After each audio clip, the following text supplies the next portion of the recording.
É uma alegria, mais uma vez, estar nessa casa para a gente refletir um pouquinho sobre o Evangelho de Jesus. Tá? Que tanto presencialmente ou online, a gente possa sair daqui com a nossa alma um pouco mais sossegada. A alma nossa um pouquinho mais leve, mais sutil. Eu acho que é esse o propósito do Evangelho, né? É esse consolo, é esse acolhimento. Então, convido a todos para que a gente possa entrar em oração mais uma vez. Olá, queridos irmãos e irmãs. Busquemos uma posição confortável, silenciando os nossos pensamentos, acalmando os nossos corações e sintonizando com as boas vibrações. E sentir esse ambiente que foi preparado por Deus desde os primeiros raios desta manhã. Esse espaço, essa casa, ela tem a preocupação, como todas as outras, de acolher bem, para que assim possamos sair daqui melhores do que quando aqui chegamos. Vamos agradecendo ao nosso anjo de guarda, amigo e protetor, pelas intuições, pela proteção do nosso dia a dia. E vamos nos ligando a Jesus, este irmão querido, que nos trouxe suas palavras, o seu abraço, para que assim possamos nos conhecermos. Obrigado, Jesus, pelo amparo, pelo amor que tem por este planeta e por cada um de nós. E nos eleve a Deus, o Pai Criador, que é fonte eterna de amor e de luz. Muito obrigado, querido Deus, pela oportunidade do aprendizado, da vida, do aprimoramento, do conhecimento que temos a cada dia por nós mesmos e pela vida. E assim dizemos de todo o nosso coração: Pai nosso que estais nos céus, santificado seja o vosso nome. Venha a nós o vosso reino. Seja feita a vossa vontade, assim na terra como nos céus. O pão nosso de cada dia nos dai hoje. Perdoai as nossas ofensas, assim como nós perdoamos a quem nos tem ofendido. E não nos deixeis cair em tentação, mas livrai-nos de todo mal, que assim seja.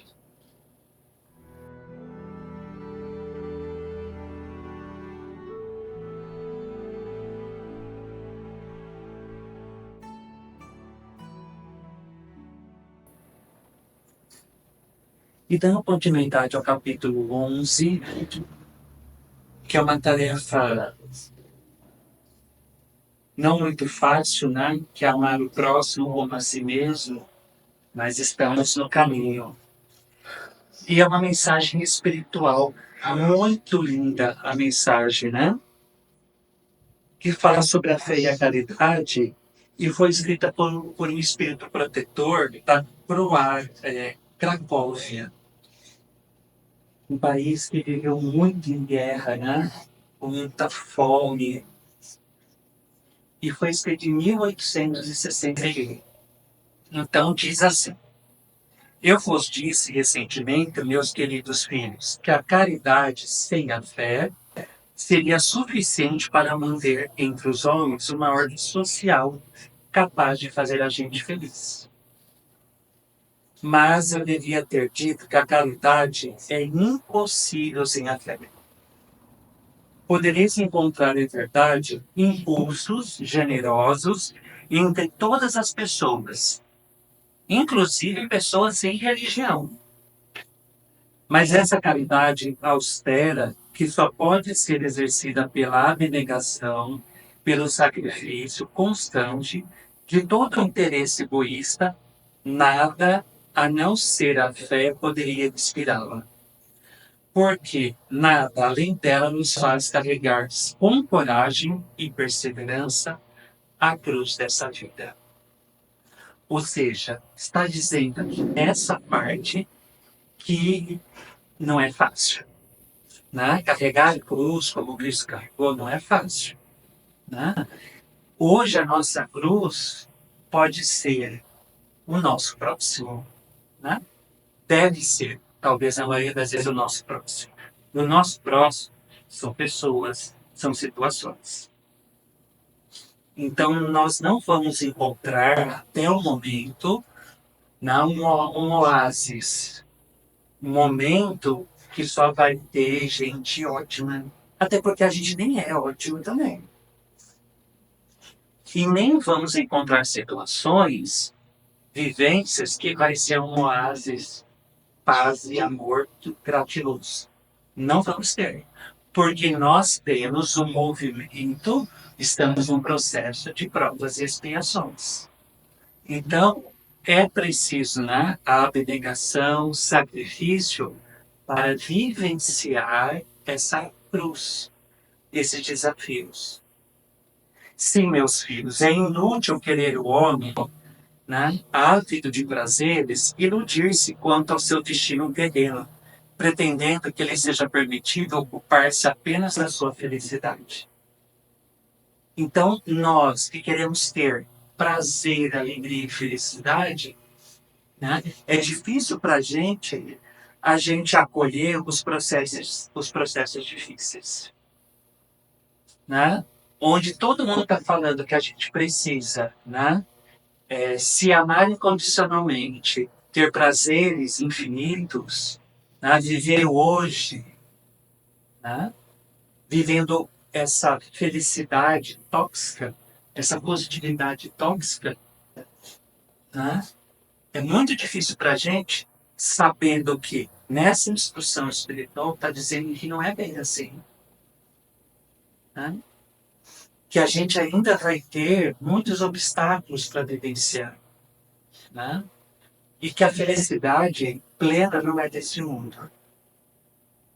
Certo que Deus nos criou para sermos felizes na eternidade. Mas a vida terrena deve servir unicamente para o nosso aperfeiçoamento moral. Então ele dá o caminho aqui. Por que a gente está aqui? Para a gente elevar a nossa moralidade. Sem contar as vicissitudes com a ajuda do corpo e do mundo material. Sem contar que é como uma vida a diversidade de vossos gostos, de vossas tendências, de vossas necessidades, são também um meio de vos aperfeiçoardes, exercitando-vos a caridade. E é lindo essa passagem porque está dizendo que a gente não precisa deixar de ser a gente. Né? Porque é uma diversidade de pensamentos, de gostos e né, de cores, de oportunidades. Nós não precisamos deixar de ser a gente, mas que a gente possa exercitar, usar essa diferença que existe em mim para exercitar a caridade.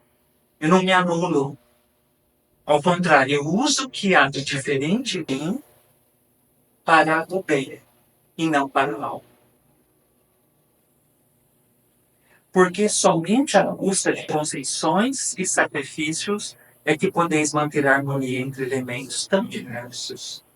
Então, a todo momento, eu preciso me sacrificar e abrir concessões, para que eu entenda que o outro também é diferente de pensamento, de emoção, e que ele também pode usar isso para a caridade comigo. Então, eu não deixo de ser eu, mas eu também permito que o outro seja ele. Tens razão, entretanto, ao afirmar que a felicidade está reservada ao homem nesse mundo, se você procurar antes na prática do bem do que nos prazeres materiais. Então, a felicidade pode habitar nesse mundo, desde que eu não foque essa felicidade nas coisas materiais, e sim nos elementos espirituais, da vida espiritual. A história da cristandade nos fala dos mártires que caminhavam com alegria para o suplício. Hoje, na nossa sociedade, para ser cristão, a gente não precisa mais ir para a fogueira do sacrifício para a gente virar mártir e nem sacrificar a própria vida. Olha que interessante a evolução que a gente já passou. Antes, né, se a gente lembrar de Joana Dark, né, e tantas outras pessoas que iriam para o suplício, para o sacrifício, né, e a alegria deles de fazer isso, a gente não precisa. Porém, ele diz aqui uma coisa muito legal. Mas a única e simplesmente sacrifício que a gente precisa combater é o nosso egoísmo, o nosso orgulho e a nossa vaidade. E a humanidade se triunfará se a caridade nos inspirar e ainda mais se a gente se sustentar pela fé. Então, os nossos entraves é o orgulho, é o egoísmo e a vaidade. É aí que nós precisamos combater. E o que é o orgulho? Então, a frase que pode definir o orgulho é: o orgulho é como uma armadura que impede a gente de crescer e aprender com os outros. O orgulho é um sentimento de satisfação excessiva com a gente mesmo, com o nosso prazer, com a nossa ação e com a nossa realização pessoal. Então, é um sentimento excessivo de que eu preciso só para mim. Mesmo que isso possa, né? E aí acaba respingando nas nossas relações. É uma dificuldade, né? De ouvir críticas. E aí a gente acaba se isolando e as nossas relações ficam prejudicadas. E aí nós precisamos ponderar, aí no consciente, inconsciente nosso, aonde, em que momento da nossa vida nós somos orgulhosos, excessivamente. Porque se nós estamos aqui, aqui atrás ainda não tem nenhuma peninha de anjo ainda. Não tem.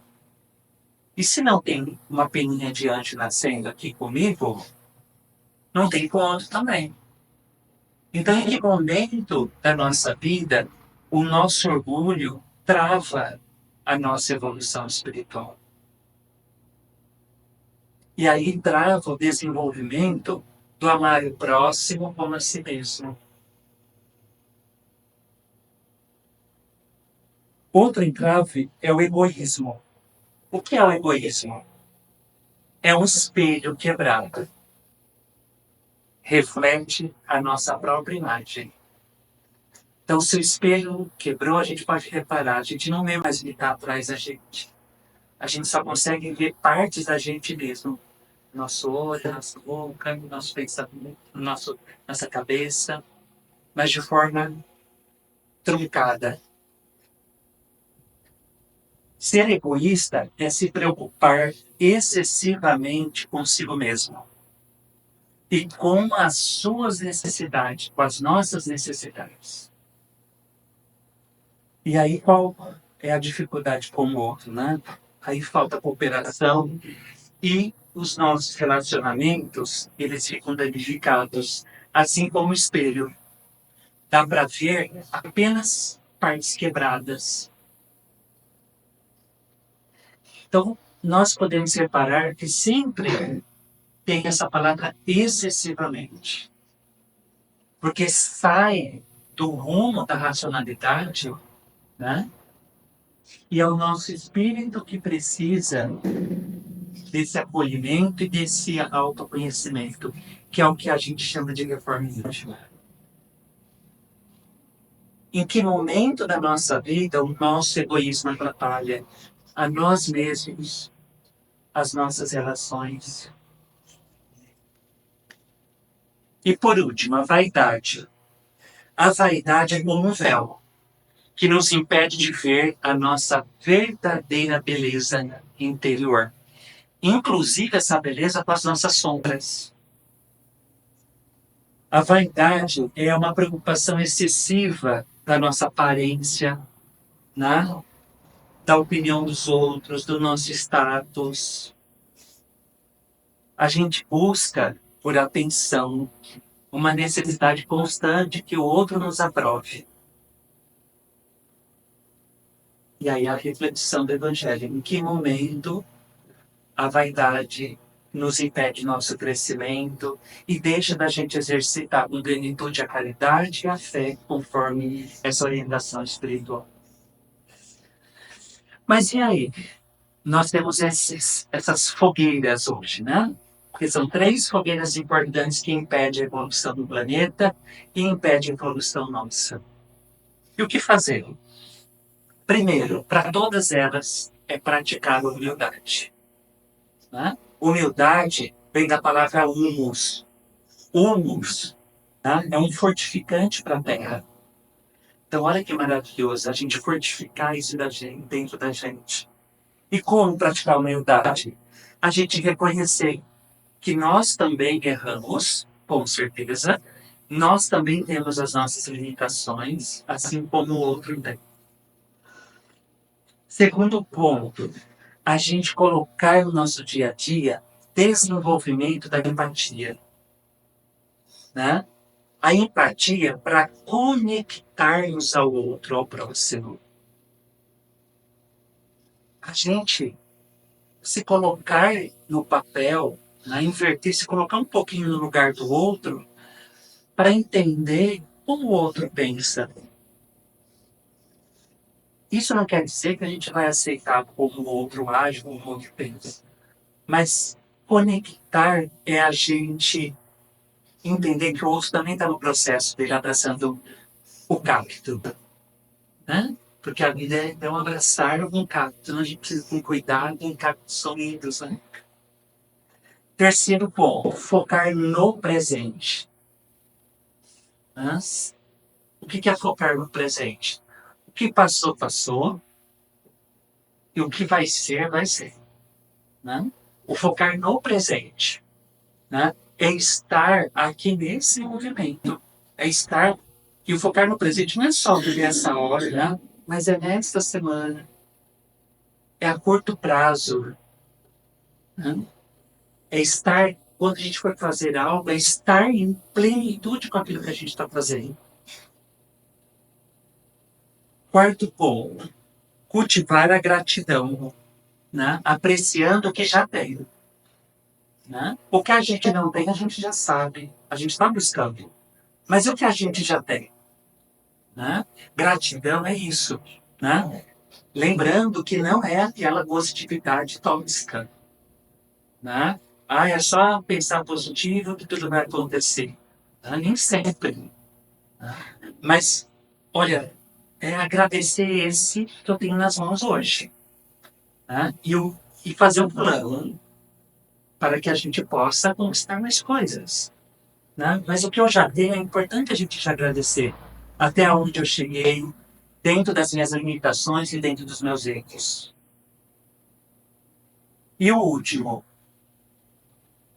é muito difícil, mas muito importante, é buscar a opinião dos outros em relação a nós. E estar aberto para ouvir o que os outros têm a falar da gente.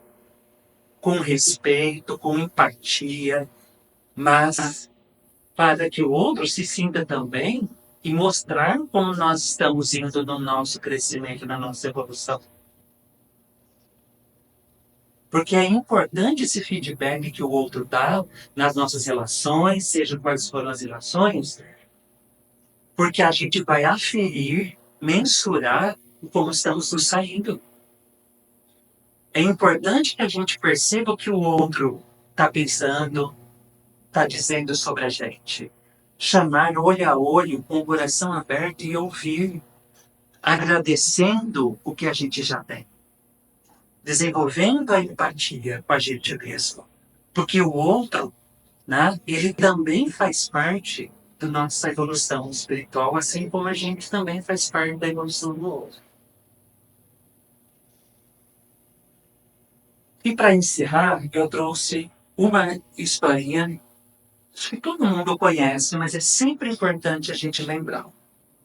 Em certa ocasião, aconteceu uma reunião das ferramentas dentro da carpintaria.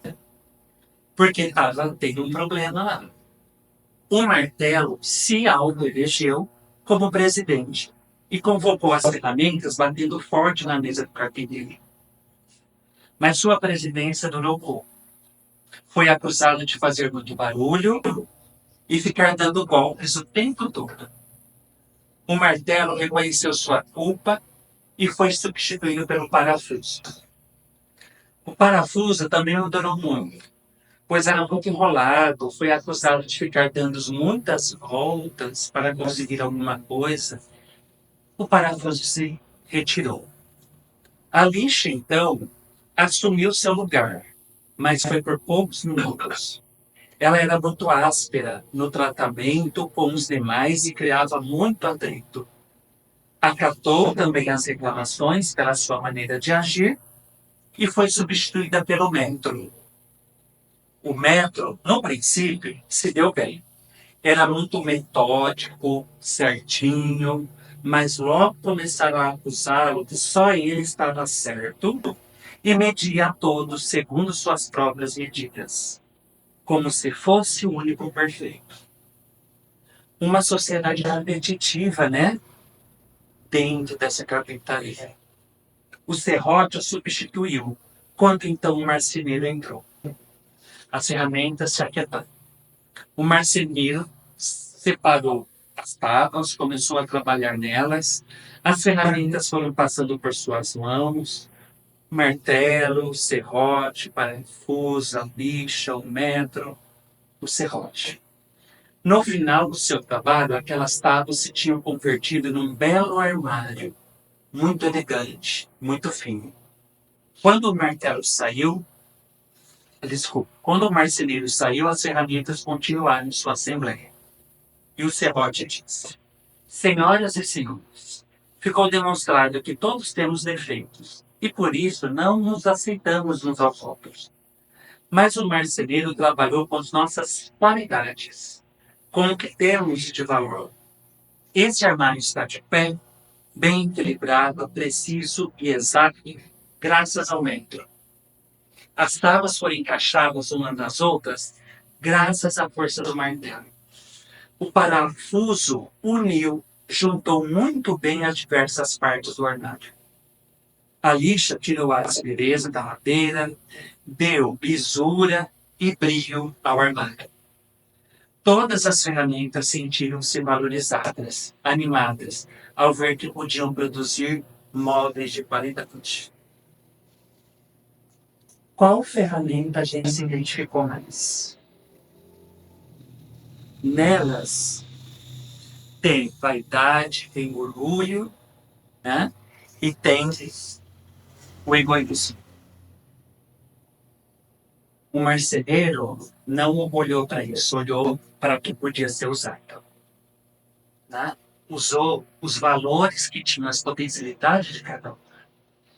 Acho que o Evangelho traz um pouco isso. Né?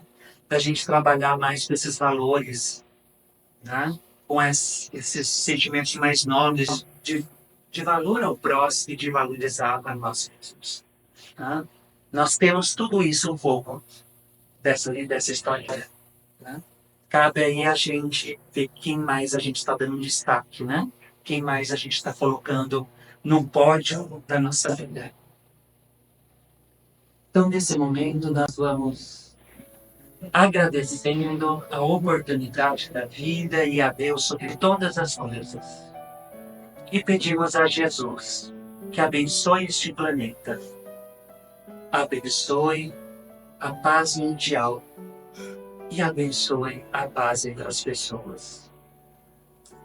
Pedimos a Jesus que envolva no seu abraço de luz toda essa humanidade.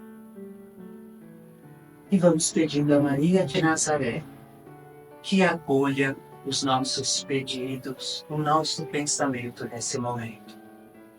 E essa mãezinha vai acolhendo de dentro do seu coração. Agradecemos todo o amparo, o aprendizado desta noite, e que assim possamos ser luz, bênçãos na nossa própria vida e na vida de todos que cruzarem o nosso caminho nessa semana. E assim pedimos permissão a Deus e a Jesus para encerrar o Evangelho desta noite, e que assim seja.